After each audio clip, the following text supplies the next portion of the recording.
Hello, Froggy here, and today we'll be taking a brief look at the Duality area. Of course, we won't be using the launch node for that. We'll be going from patrol. There's a nice hole around the refraction that Gerbsnail showed me. So let's head on to the blooming and head out that way. I've brought along double swords, but that definitely isn't necessary. I just don't want to have to worry about ammo, and also having an exotic sword takes away the urge to use Navigator, because that definitely isn't required for this. Just following the pathway here to avoid from getting myself turned around and taking the wrong cave. Not that I didn't do that in my previous attempt to record this. Well, so much for that, Sparrow. So we're coming up on where the launch node and map is. Just gonna go around right here and avoid that ogre. Of course, we can't launch it without two. And we've got the Savathun crystal statue there. I don't know if the one in the helm is still present. It's too far away to easily see. Anyways, you're going to want to make your way over to a particular waterfall. See that red box if it's still there for you, and it's over here on the map. There's a nice secret behind the waterfall, as one would hope in any video game. A hole in the map. Anyways, we're going to drop down here. And can you guess which part of this is solid? That's right, the water. That terrain is all intangible. Thanks to Gerbsnail, who was showing me this funnel a while back, but due to my travels at the beginning of the expansion, I did not really get the opportunity to explore this area early. So you're going to want to line yourself up with the structure way under the map, because that's about where the funnel will be. Gotta lose a little bit of height. And yeah, we're making our way forwards a little bit. Once we hit a solid wall here, want to drop down until we're about level with the platform. I think it requires a little bit of barrier push to get into that section of the tunnel. But you can do that with either a well-placed sword swing or a grapple. I think I didn't start far enough away, so let's do an eager edge swing. Yeah, there, right. Yeah, we've got it. So the load for Dual Destiny is over here. You may recognize this out of bounds area from my other Dual Destiny video on the double class item. I think that should still work, although someone was saying they patched something about it. I'll take a look over here to see if anything changed about this area. Oh, just died to the load. If you haven't died previously, a death to load will automatically respawn you. Anyways, let's go back and take a look at that hole. I already checked that it existed in the other zone, and yep, looks like it is still there in this one too. Huzzah! So, I don't know if they changed anything else, but I think the dual class item should still work. Let's see how far we can go forwards here. I still just love the whole ambiance of this area. I think it's a really cool map to take a look at, which you can do when you're not under the time pressure.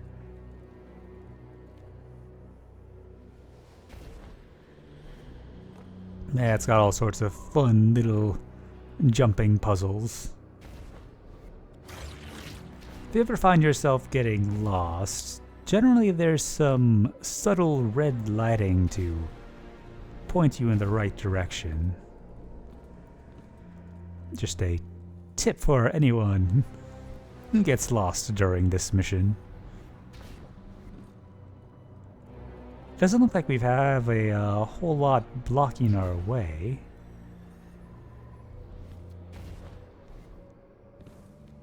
At least not so far. Up there we'd get the pushy plates, but I don't feel like dealing with that, so just jump across this branch. And we've got the red lights signaling the way forwards. And... ah, that's right, we go up.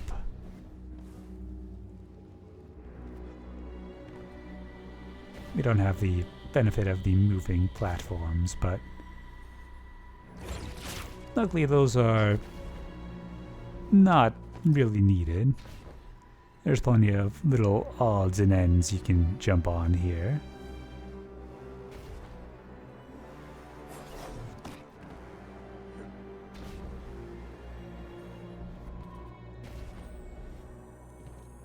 And almost to the top. I'm a little surprised there hasn't been any sort of real obstacle in our path so far. And it seems I spoke too soon. We've got a door here. I haven't done a door check in a while, so just so you know what it is. Bullet mark on the wall, nothing on the door because it's an entity. Doesn't mean the door opens, although of course we know this one does, but it does mean that it's not part of the regular map geometry. Took me about 10 seconds to find this hole when I first came here, so this will be our way forwards. It took a bit longer for me to find the way to continue from here, though. But if we drop underneath here, we can bypass that closed door.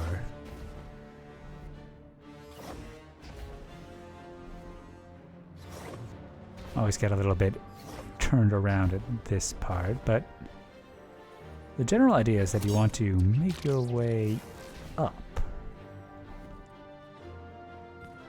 I wouldn't be surprised if there is a better path than the one I'm doing here, but this is what I was able to figure out in my, like, I don't know, 10 minutes of messing around.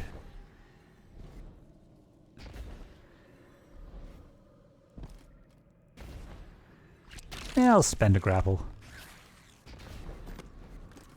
So if you go over this wall, you'll find yourself back in the, I guess, regular map. It does kind of still have the out-of-map feel here. But we've got red lights signaling the way to go.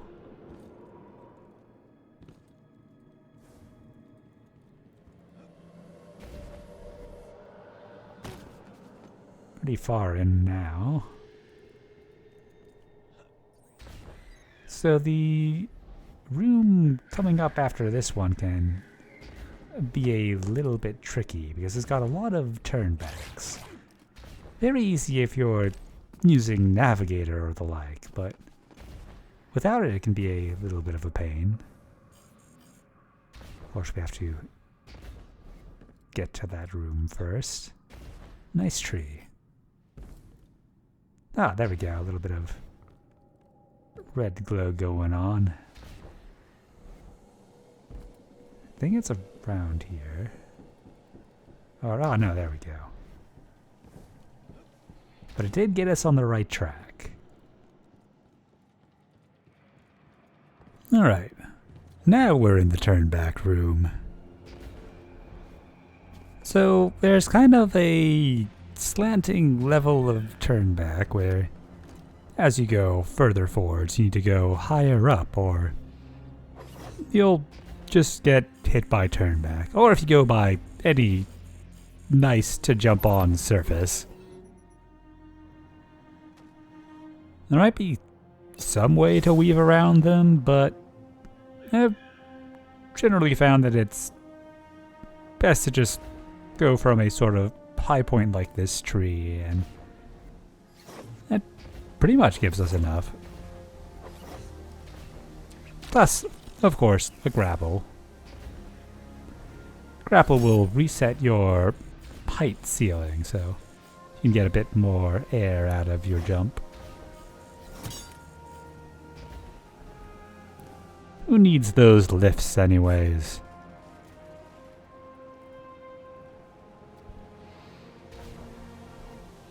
This looks like a easy way up, but you can see that there still is the turnback as we move forwards.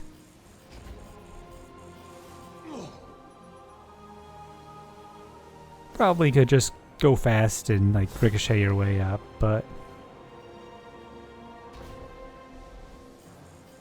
I'm just gonna see what I can do here. If you move backwards, you avoid the turnback for any given height, so shouldn't be that bad. But keep in mind that the turnback timer counts up as well as down, so it doesn't just reset to 4 seconds. Ammo's getting a bit low, so I'm gonna go ahead and do a double sword ammo regen.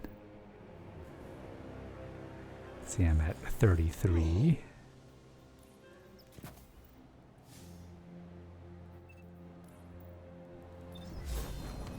And now 48. If you regen your sword ammo early, it does not take terribly much to get a whole lot of ammo back. But if you get down to like 5 or so, you're going to be getting 1 at a time, so regen early, regen often.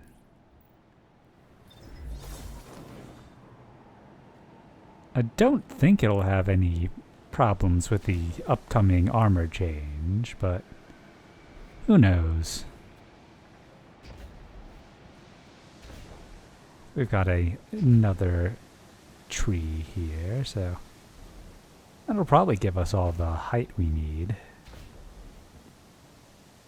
Otherwise, you've always got the grapple to fall back on.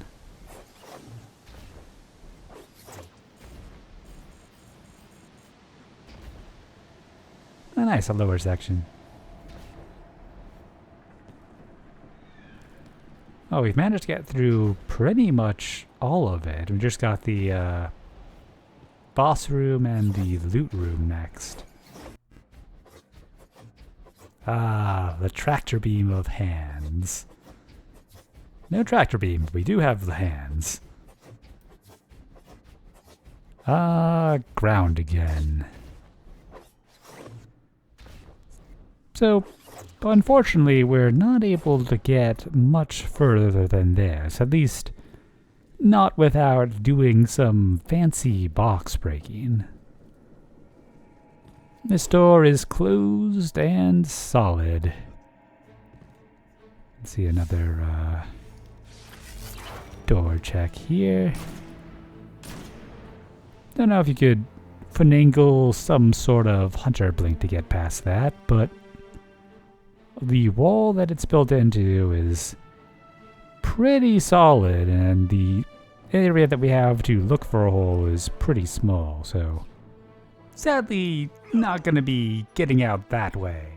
I will link to a GURPS video though, where I demonstrate an IRB to get out of the box if you want to try that way.